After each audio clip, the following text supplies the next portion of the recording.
What's going on, guys? Midwest Tokusatsu coming at you with more news this week, mostly for Power Rangers and Kamen Rider. We have a healthy amount of Power Rangers, a lot of Kamen Rider, just like last week. Some Sentai, and also at the end, our extra news. Okay, so we're going to start this off with some toy news, and this time around we have an official look at the 5-pack for the Psycho Rangers that we saw last week, except it's the actual figures and their accessories in box this time. And it looks like they all come with their signature weapons. And like the only thing that I've noticed, and everyone else has, is that Pink doesn't come with her Savage Sword that we saw in Lost Galaxy. And I know I saw a couple of people that were kind of upset about that. And me personally, it's not that big a deal, because I never really found the Savage Sword all that really important to the character herself. I mean, yeah, it's the thing that she had used to kill Lost Galaxy Pink with, but it's not like it wasn't hers originally, if you know what I mean.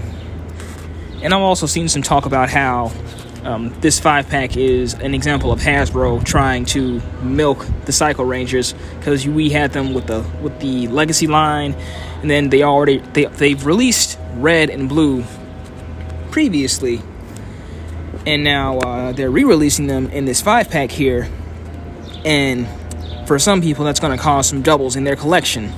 Now me, I only got Psycho Red with the Lost Galaxy Red 2-pack, so it's not that big of a loss for me. Like, sure, I'll have 2 Psycho Reds, but I think I'll pick up this pack and then just be done with them, because I know that we've had like Psycho figures for a couple of years now. Like, the Legacy line was unfinished.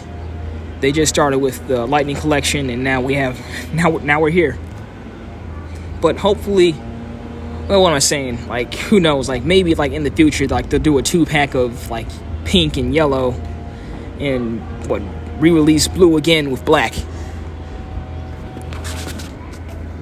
But moving on to our next bit of Power Rangers news, this is coming from Den of Geek, and this is from Seamus Kelly and his interview with Simon Bennett.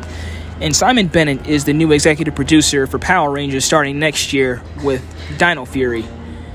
And they've covered a couple of good topics, about how COVID-19 may affect the show's production, about how they want to bridge the gap between, the kids watching and then the adult fans.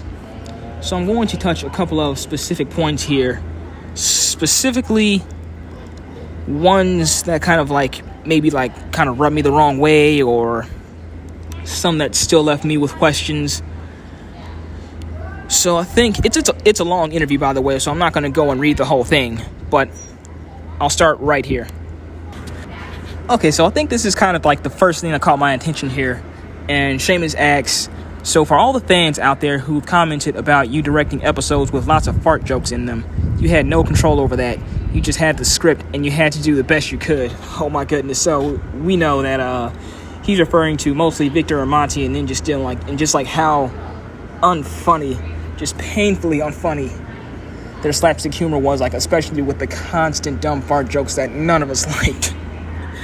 But anyway, his response to that is he laughed just like me, but I had the script and I had to make it work. And that's a lot of fun.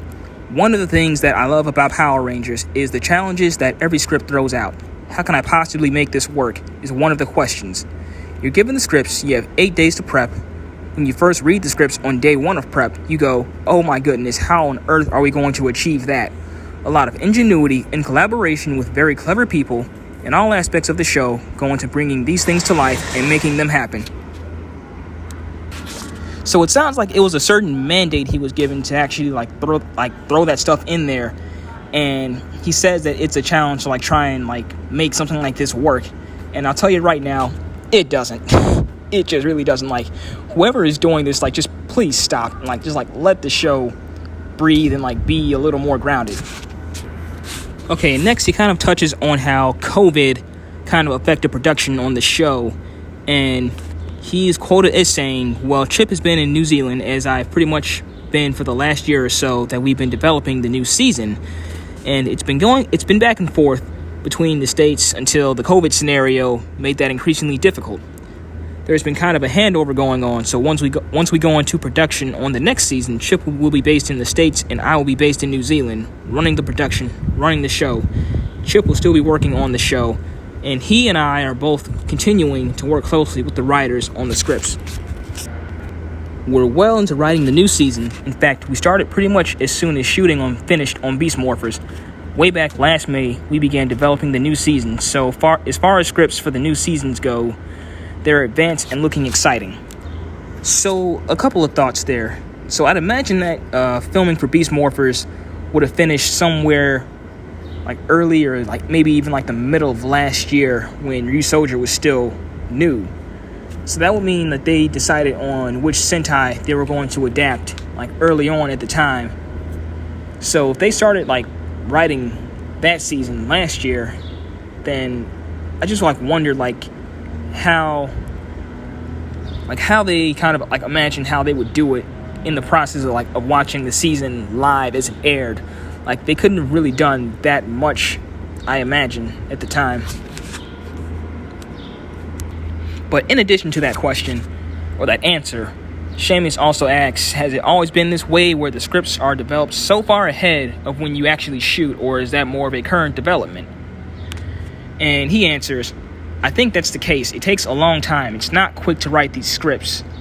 There are a lot of complexities, and also the adaptation of the Sentai is tricky as well, because we have to retrofit Power Rangers around an existing Japanese TV show. We have to spend quite a lot of time looking at the episodes that exist of the particular Sentai season that we're going to adapt, looking at the world that the Japanese show has created, like the design and all the elements and the range of characters. Then we have to think about how what they have given us might work for an American audience and what might not work, because there are a couple of differences between Japan and the States and different levels of what works for 2 to 6 year olds, which is our target audience. 1 second. And different cultural expectations. So yeah, that last comment like really rubbed me the wrong way, because he says that the target audience for the show is 2 to 6 year olds when it's literally rated Y7FV, which means that the target audience starts at age 7. But that also kind of explains a lot as to like why the show's kind of been dumbed down for like the last decade or so, and how the adult fans have just been so loud and adamant online about how the show really shouldn't be this way. Like it should try its best to like appeal to a wider audience, like other kid shows like, you know, Steven Universe or Adventure Time. Like both shows which have clever writing, respect its audience, doesn't treat them like they're dumb. So yeah, like that just like answers so much though. But what I'm hoping for, and like it looks like the next comment touches on this too, is that like they really take their adult audience into consideration and like really try to appeal the show to a much bigger audience than it has been. Like if this show and franchise is going to survive, it has to do that. Like it can't just be a kid's show. Like I know I'm going off on a tangent here, but like I just had to say that. So Seamus himself kind of touches on this too, where he says, obviously the show was made for 2 to 6 year olds, but then there are a lot of adult fans of the show as well. How do you balance making it for kids, because that's whom it's mainly for, but also knowing that there are a bunch of older fans watching it? How do you balance those two audiences, or do you just focus more on the kids? And Simon goes on to say, it's tricky. It really is a challenge, because you don't want to neglect the adult fans either, because they are important and a loyal part of the audience for the show. They are also a very vocal audience. Yeah, we are. Because they make their opinions known loudly and clearly online, particularly. Then why don't they listen to us? Like, it's like they're tone deaf. But getting back to it, okay.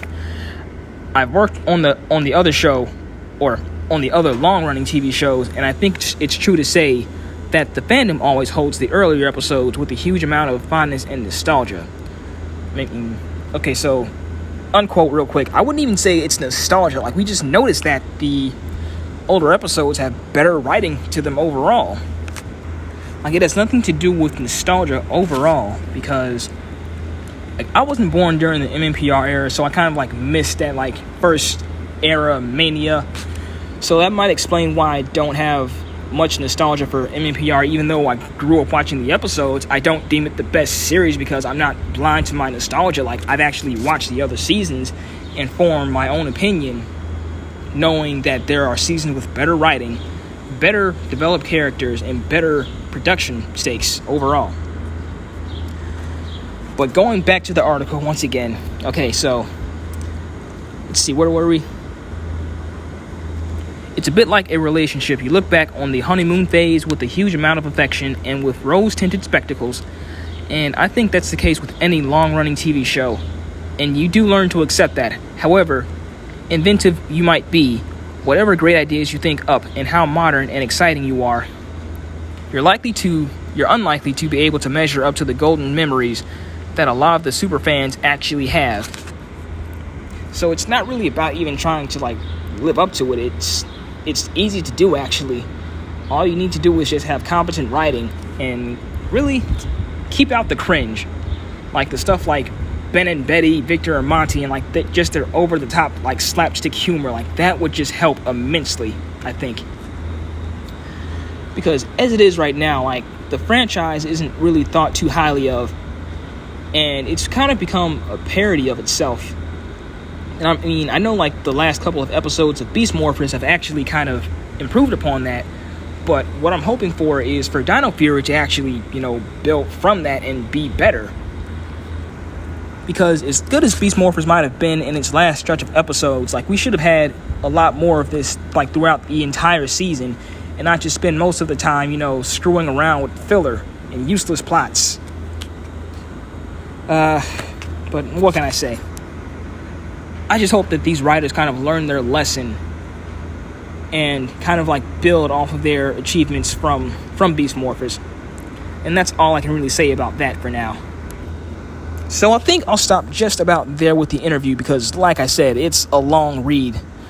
And we have a lot more news to cover apart from that. Because our next thing is going to be comic news.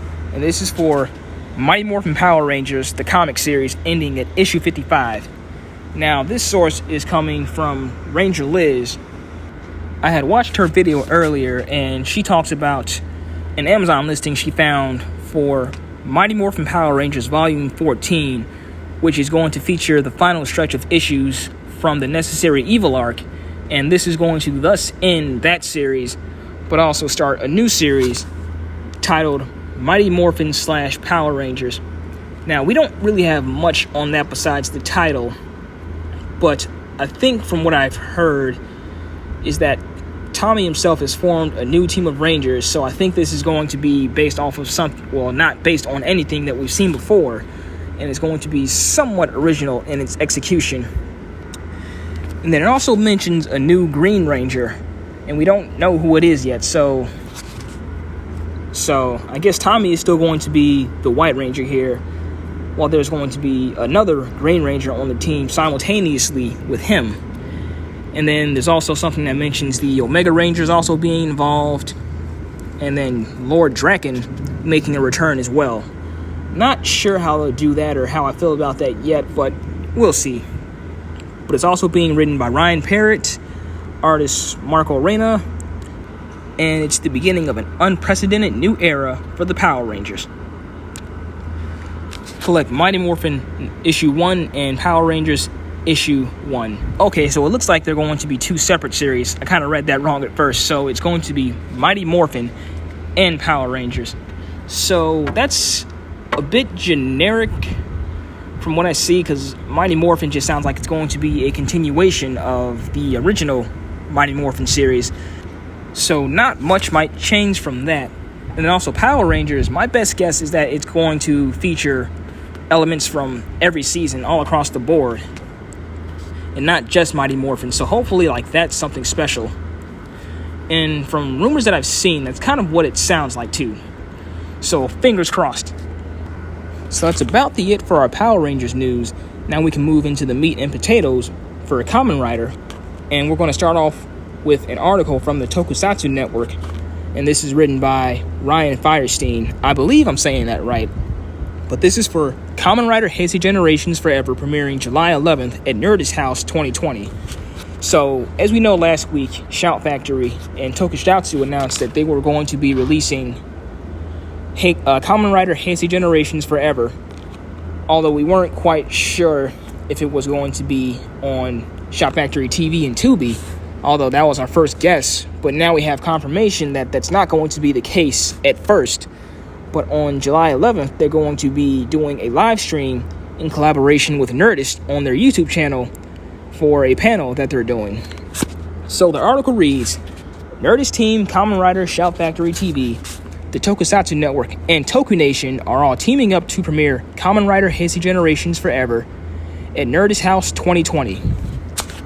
Last week, Tokusatsu announced the release of Kamen Rider Hesei Generations Forever for the Western audience for the first time. Now more information has come out for the release of the movie. In collaboration with Nerdist, Team Kamen Rider, Shout Factory TV, and the Tokusatsu Network, the movie will premiere during Nerdist House 2020. And then listed below, they have the trailer, which Tokusatsu put on their YouTube page.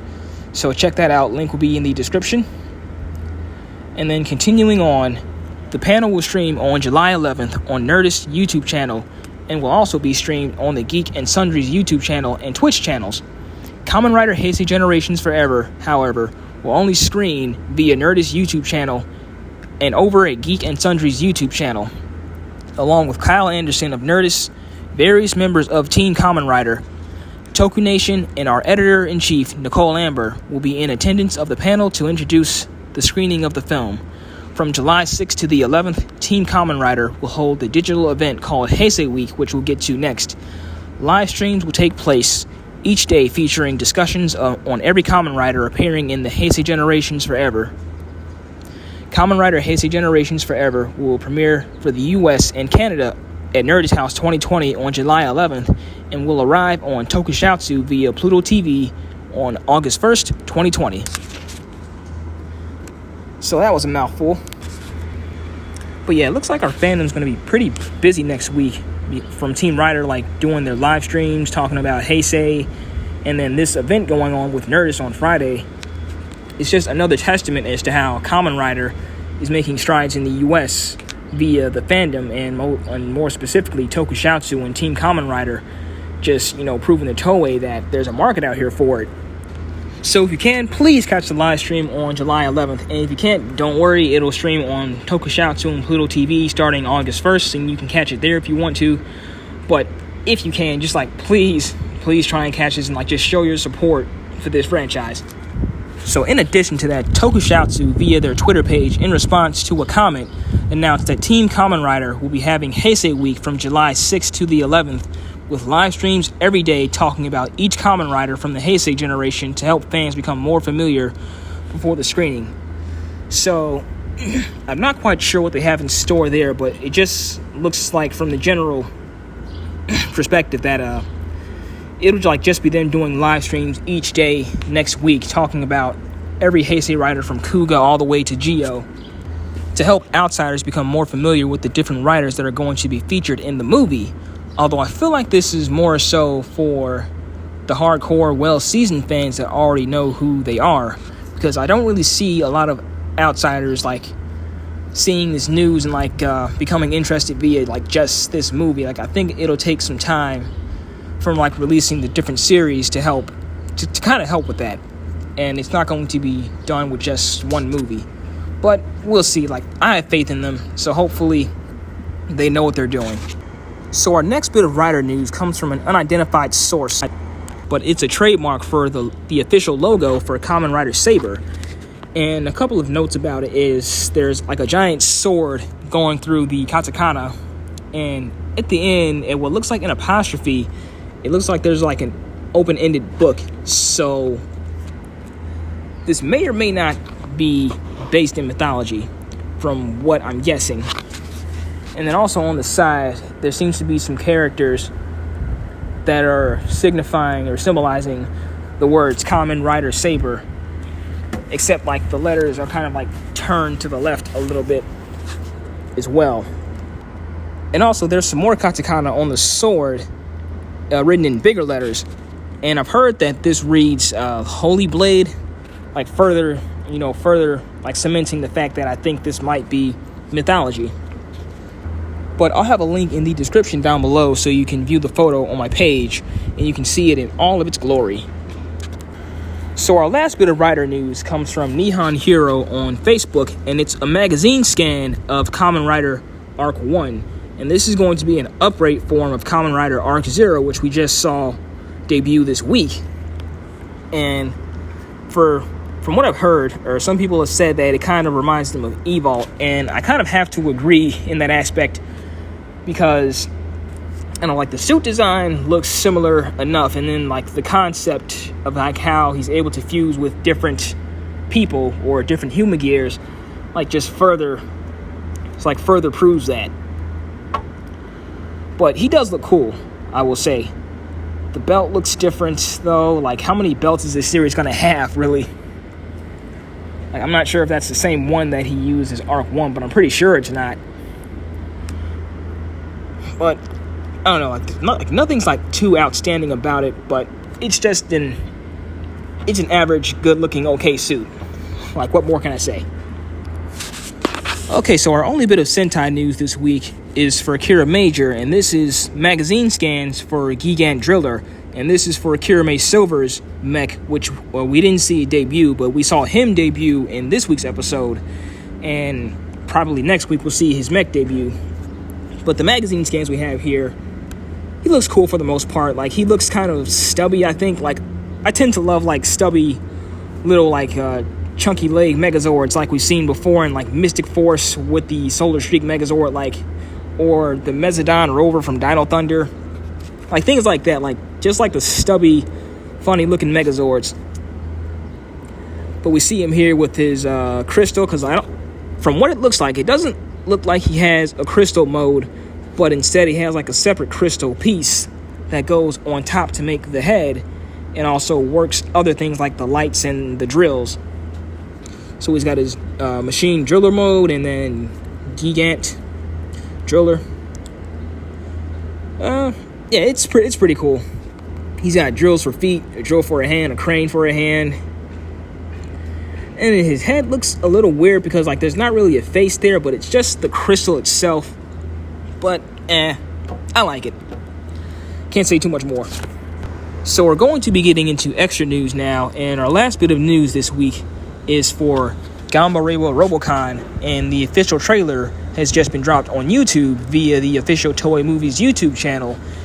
And it's not really too much new information from last week. It's just a video of everything we talked about last week, with the main family being a chef family, and the mom is being played by Yu Takahashi, who we know as Yuri from Kamen Rider Kiba. So it's nice to see Tokusatsu alumni be involved in this, so it's not too alienating, because this is going to be geared towards a younger audience, it looks like. I mean, I'm interested. Like, I've seen a couple of episodes of the show itself from the Toei Tokusatsu YouTube World channel, and while it's for younger audiences, there is a surprising amount of heart put into it.